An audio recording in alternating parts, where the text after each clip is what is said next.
ناظرین، پاکستان ایٹ 7 میں آج میں ہوں آپ کا میزبان رفعت سعید۔ آج کے پروگرام میں ہم بات کریں گے، آج کی سب سے بڑی خبر جو ہے فرانس کا قومی دن تھا، قومی سوگ میں بدل گیا۔ فرانسیسی قصبے نیس میں ٹرک ڈرائیور نے ہجوم میں گھس کر کئی افراد کو کچل دیا، جس میں اب تک کی اطلاعات کے مطابق کم از کم 84 افراد ہلاک ہو چکے ہیں۔ ٹرک ڈرائیور نے حملہ اس وقت کیا جب نیز میں جو ان کا قومی دن کی تقریبات ہو رہی تھیں، وہ اختتام پذیر ہونے والی تھی، آتش بازی جاری تھی کہ حملہ آور پہلے سے جو ہے وہ وہاں پر لوگوں میں اپنے ٹرک کو لے کے گھس گیا۔ اس کے بعد وہاں اس نے فائرنگ شروع کر دی اور پولیس کی جوابی فائرنگ کے نتیجے میں حملہ آور مارا گیا، جس کی شناخت یونس نجات فرانسیسی شہری کے طور پر ہوئی ہے اور حملہ آور کی عمر 31 سال بتائی جا رہی ہے۔ فرانسیسی صدر فرانسو اولانڈے نے اس واقعے کو دہشت گردی قرار دیا ہے اور فرانس میں نافذ ایمرجنسی کی میعاد میں مزید 3 ماہ کی توسیع کر دی ہے، اور یہ پچھلے 8 ماہ کے دوران فرانس میں دہشت گردی کا دوسرا بڑا واقعہ ہے۔ اس سے قبل نومبر میں پیرس کے کئی مقامات پر فائرنگ سے 130 افراد مارے گئے تھے، جس کی ذمہ داری داعش نے قبول کی تھی۔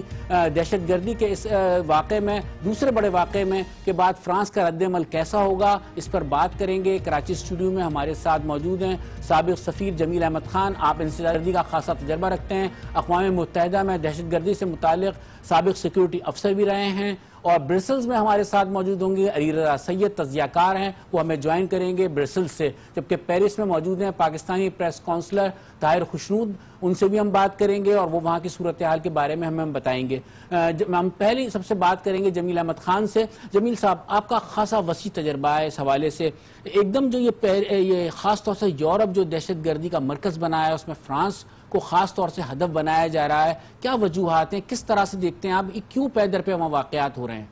اس کی پوری ایک تاریخ سی ہے، لیکن اس کو مختصراً میں بتاتا چلوں کہ یورپ میں پہلی تو بڑی بات یہ ہے کہ وہاں 9.6% مسلمانوں کی آبادی ہے، تقریباً 6.13 ملین مسلمان ہیں، پوری آبادی فرانس کی جو ہے 63 ملین اور سم تھنگ اس میں ہے۔ تو اس کی آبادی کے تناسب سے اگر دیکھا جائے تو جو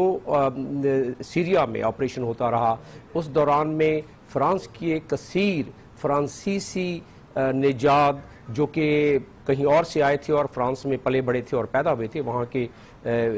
نیشنلز، وہاں کے پاسپورٹ ہولڈرز، وہ جاتے رہے ایک کثیر تعداد میں سیریا میں، وہاں سے وہ واپس آئے۔ وہاں سے واپس آنے کے بعد پچھلے جو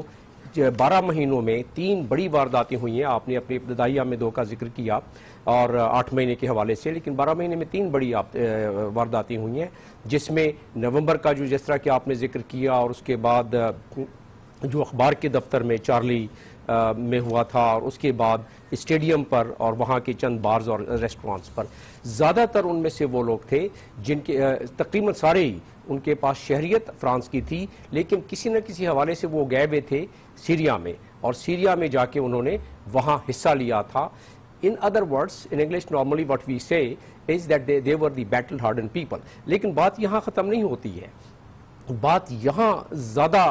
سیریس اور زیادہ خطرناک ہو جاتی ہے کہ جو ایک طریقہ کار ہے داعش کا، اس میں آن لائن ٹریننگ ساری کی ساری چل رہی ہے اور سوشل میڈیا کے ذریعے چل رہی ہے۔ جس طرح کے لوگ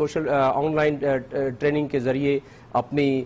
ڈگریاں لے رہے ہیں گریجویشنز کی اور ماسٹرز کی، اسی طرح دہشت گردی کی تربیت بھی لے رہے ہیں۔ دہشت گردی کی تربیت لے رہے ہیں۔ آپ کی بات کو میں یہیں پہ روکوں گا، ہمارے ساتھ برسلز میں موجود ہیں علی رضا سید، ان سے ہم بات کرتے ہیں۔ السلام علیکم علی رضا سید صاحب۔ وعلیکم السلام رفعت صاحب۔ علی رضا سید صاحب، آپ کو میری آواز آ رہی ہے؟ جی بالکل آ رہی ہے۔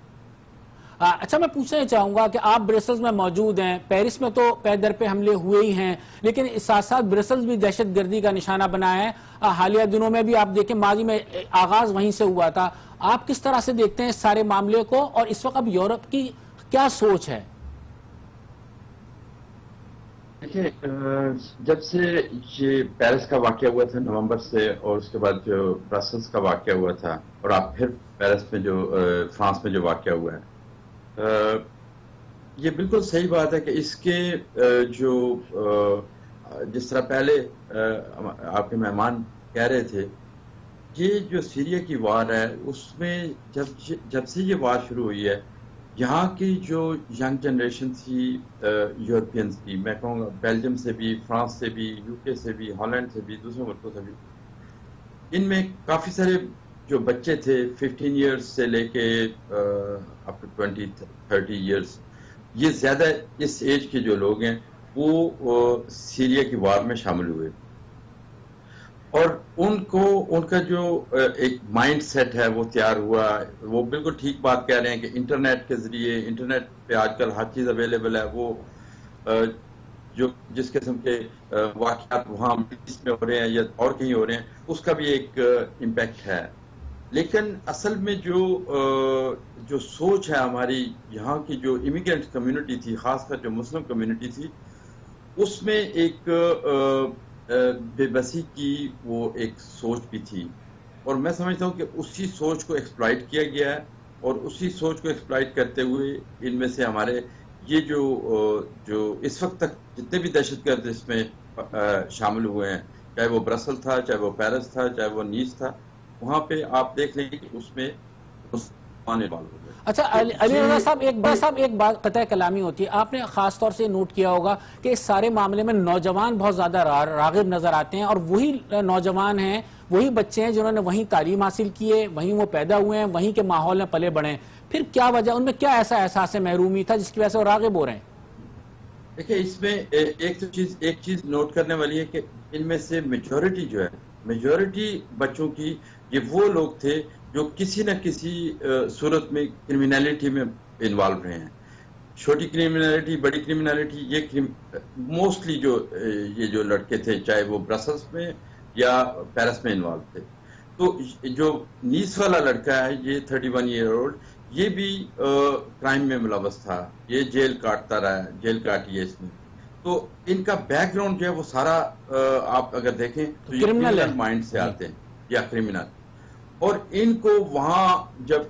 یہ جیل میں رہے یا جیل سے باہر آئے تو ان کو وہاں کیسا ماحول ملا جیل میں. اس کے بعد ان کے جو انٹرنیٹ ہے، یہ جو تھرو ڈفرینٹ مینس جس طرح ان کے رابطے ہوئے، جس سوچ کے مطابق انہوں نے جو سوچ ان کی بدلی ہے، اس پہ غور کرنا ہوگا کہ یہ جو سوچ بدلی جا رہی ہے، یہ کیسے اس کو روکا جا سکتا ہے. کیونکہ دیکھیں، طاقت کے ذریعے کبھی بھی یہ مسئلہ حل نہیں ہوگا. اس مسئلے کا حل جب بھی ڈھونڈنا ہوگا، جہاں بھی دہشت گردی کے خلاف، اس کے روز کارڈز کو دیکھنا ہوگا، اور اس کے مائنڈ سیٹ کو چینج کرنے کی ضرورت ہوگی. ٹھیک. جمیل صاحب، ایک بات جس طرح کے علی رضا صاحب نے بھی بات کی نوجوانوں کے راغب ہونے، اور آپ کی بات کی انہوں نے تائید کی کہ جو بات درست ہے کہ نوجوان کس طریقے سے مائل ہو رہے ہیں. لیکن اب آپ سمجھتے ہیں کہ آنے والے دنوں میں ہمارے لیے کیا مشکلات ہوں گی، ہمارے لیے کیا ہوگا؟ سوچ یہ آئی تھی سیریا والے واقعے کے بعد کہ پاکستانیوں کے بارے میں کہ وہ سیاسی پناہ کی درخواستیں دے رہے تھے، اس کی وجہ سے بہت ساری پرابلمز پاکستانیوں کے لیے بھی آئیں، یا جو سفر کرتے ہیں ان لوگوں کے لیے بھی آئی. تو آپ کس طرح سے دیکھتے ہیں ان مشکلات کو؟ یہ مشکلات یقیناً بتدریج بڑھتی جائیں گی، کیونکہ اگر آپ اس کو دیکھیں جو صورتحال بن رہی ہے، اور جو وہاں کے مختلف جو ادارے اور تھنک ٹینکس اور مختلف پولیٹیکل شخصیت وہاں کی جو بیانات دے رہی ہیں، اس سے آپ کو اندازہ ہوگا کہ ایک سختی کے رجحان کے طرف مائل ہے پورا معاشرہ، گورنمنٹ سمیت. آج پریزیڈنٹ فرانس نے جو تقریر کی ہے، اس تقریر میں بھی انہوں نے کہا ہے کہ ایک تو ایمرجنسی کو ایکسٹینڈ کیا، 27 جولائی سے ختم ہو رہی تھی، 3 ماہ اور ایمرجنسی کے جو تقاضے ہوتی ہیں وہ سختی کے تقاضے ہوتے ہیں، نرمی کے تقاضے نہیں ہوتے ہیں. اور جس میں ظاہر ہے وہ ساری کی ساری سختی وہ لوگ جن کا کہ مسلم برادری سے تعلق ہے، دین اسلام سے تعلق ہے، اتفاق کی بات ہے کہ سارے کا سارا یہ ملبہ ان پر ہی گرے گا. اور اس کے علاوہ ایک جو سب سے اہم بات کی صدر فرانس نے، وہ یہ بات کی کہ ہم اب اپنے دشمنوں کو جہاں ان کا سوائل ہے، مثال کے طور پر تیونس سے تعلق رکھتا ہے، وہاں جا کے اٹیک کریں. جس طریقے سے کی تھی ماضی میں جب 9/11 کا واقعہ ہوا تھا. بالکل. تو اسی کو اگر آپ دیکھیں تو اگر اس کو پورے معاملے کو اگر آپ جوڑنا شروع کریں، ڈاٹ سے ڈاٹ ملانا شروع کریں آپ، تو آپ دیکھیں گے کہ جو امریکہ میں 2 قصے ہوئے اور جو واقعات ہوئے، ایک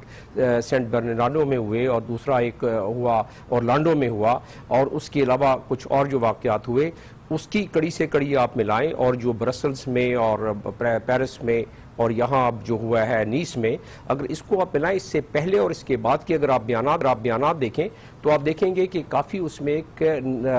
فضا بڑھتی جا رہی ہے خلاف مسلمانوں کے. پاکستانیوں کی جہاں تک آپ نے بات کی، اگر آپ یہاں جو اس وقت آپ کے ٹریول ایجنٹس ہیں جن کے ذریعے لوگ ویزے وغیرہ اپلائی کرتے ہیں، میں نے پرسوں ہی کسی سے میں بات کر رہا تھا ایسے ہی تجزیے کے لیے اور اپنی معلومات کے لیے، تو ایک بہت بڑی یہاں ٹریول ایجنسی ہے پاکستان کی، اس کے مالک نے مجھے بتایا کہ اب تقریباً 80-90% یورپ کے جتنے بھی ہم ویزے اپلائی کر رہے ہیں وہ ریجیکشن ہو رہے ہیں، اور اتنا مشکل ہو گیا ہے یورپ کا ویزا لینا، ہم اپنے کلائنٹس کو بتا رہے ہیں کہ ویزا میں تو یہ، اور اس میں نہ صرف یہ جو ہمارے بچے پڑھنے گئے ہیں یورپ میں، چاہے وہ برطانیہ ہو یا باقی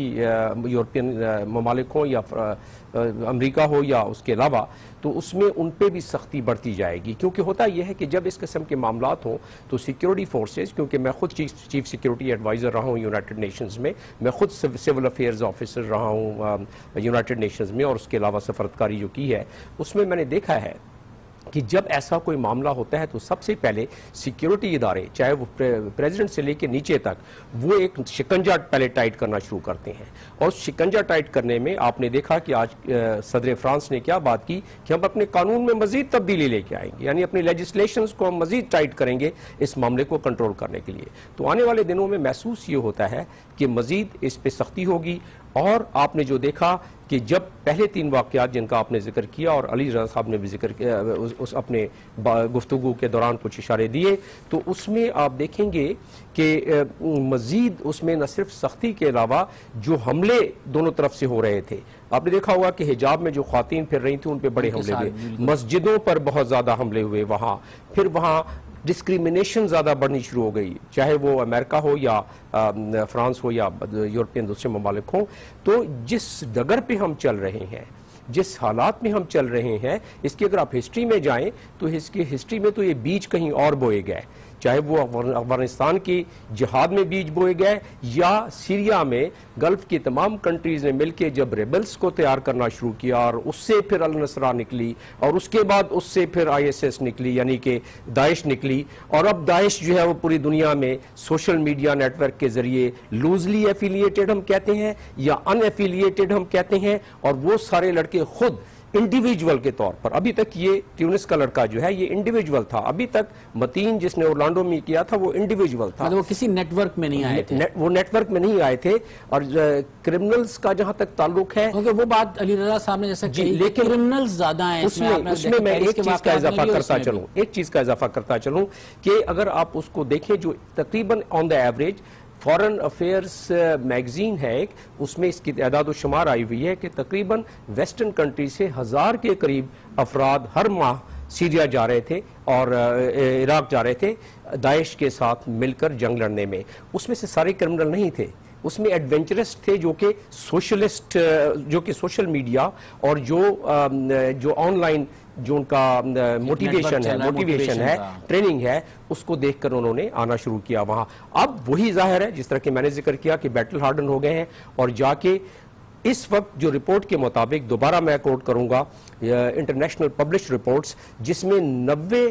ان کی آؤٹ فٹس ہیں اس وقت جو کہ داعش کے ہیں اور یورپ میں پھیلے ہوئے ہیں، اور وہ 90 آؤٹ فٹس میں وہ لوگ ہیں جو کہ بہت جن کی تربیت ہے، اور وہ انہوں نے آگے جو لوگ جن کو مدد چاہیے تو ٹھیک نہیں۔ القاعدہ میں اور داعش میں فرق ہے، القاعدہ اپنے لوگوں کو ٹھیک کنٹرول کر کے رکھتی تھی، داعش میں یہ ہے کہ لوزلی نیٹڈ ہے، وہ کہتے ہیں جس کو جہاں ملتا ہے، چاقو ملتا ہے تو اس سے حملہ کر دو، چھری ملتی ہے اس سے حملہ کر دو، جو چیز گاڑی ہوتی ہے کسی کے اوپر چڑھا دو، آپ نے اس میں مثال دیکھی، تو وہ داعش ایک نیا پیٹرن آیا ہے، نیا پیٹرن بالکل آیا ہے، اور گمان میں بھی نہیں اس وقت امریکہ نے $1.6 ٹریلین خرچ کیا ہے وار اگینسٹ ٹیررزم پر، اور 363 انہوں نے نئے وہ کاؤنٹر ٹیررزم کی ایجنسیز بنائی ہیں، لیکن اس کے باوجود ان کو اس نئے پیٹرن کی وجہ سے پریشانی ہو رہی ہے کہ ان کو کس طریقے سے روکا جائے گا۔ آپ نے دیکھا ہوگا کہ پچھلے ہفتے ایک رپورٹ شائع ہوئی ہے فرانس میں، اور کس بیس پر وہ رپورٹ شائع ہوئی ہے؟ پہلے جو واقعات ہوئے ہیں پیرس میں اور برسلز میں اور اس میں انہوں نے رپورٹ میں اپنی تمام انٹیلیجنس ایجنسیز کو یکجا کر کے، جس طرح 9/11 کے بعد انہوں نے کیا تھا، تاکہ ان کی کوارڈینیشن بڑھے اور انٹیلیجنس ان کی ایسی ہو جو کہ ایکشنبل ہو سکے۔ آپ اندازہ کریں ایک ٹرک 3 کلومیٹر تک چل کے جاتا ہے، رونتا ہوا جاتا ہے، پولیس دونوں طرف ڈپلائڈ سیکیورٹی کے حوالے سے سوال آتا ہے، اور میرے خیال میں اس میں ہمارے نمائندے محمد یونس جو ہیں وہ فرانس میں موجود ہیں. ہم ان سے پوچھتے ہیں کہ وہاں کیا صورتحال ہے اس وقت, کیا ہو رہا ہے. جی یونس, ہمیں یہ بتائیے کہ اس وقت حملوں کے بعد پیرس میں کیا صورتحال دکھائی دے رہی ہے, لوگوں کے جذبات کیا ہیں؟ نیس میں دہشت گردی کی واقعے کی وجہ سے فرانس کے عوام میں شدید غم و غصہ پایا جاتا ہے. فرانس میں رہنے والے تمام کمیونٹی کے لوگ اس دہشت گردی کے واقعے کی پرزور مذمت کر رہے ہیں. نیس میں دہشت گردی کے واقعے کی وجہ سے فرانس بھر میں سوگ کی کیفیت ہے, جبکہ فرانس کے عوام حکومت سے سوال کر رہی ہے کہ انتہائی سیکورٹی کے باوجود ایسا واقعہ کیسا پیش آیا اور آگے کے لیے ایسے واقعات کی روک تھام کے لیے حکومت کیا اقدامات کر رہی ہے. فرانس کے عوام کہتے ہیں کہ اگر ایسے واقعات کا مستقبل میں روک تھام نہیں کیا گیا تو شہریوں میں عدم تحفظ کا احساس پیدا ہو جائے گا. فرانس میں دہشت گردی کا بڑا واقعہ ہوا. آج کے پروگرام میں ہم نے اس پر بات کی. مزید خبروں اور اپڈیٹس کے لیے آپ وزٹ کر سکتے ہیں ہماری ویب سائٹ aaj.tv. اور آج کے ساتھ رہیے. آج کے پروگرام کے لیے اتنا ہی تھا. اس کے بعد ہم بات کریں گے آپ سے. جی.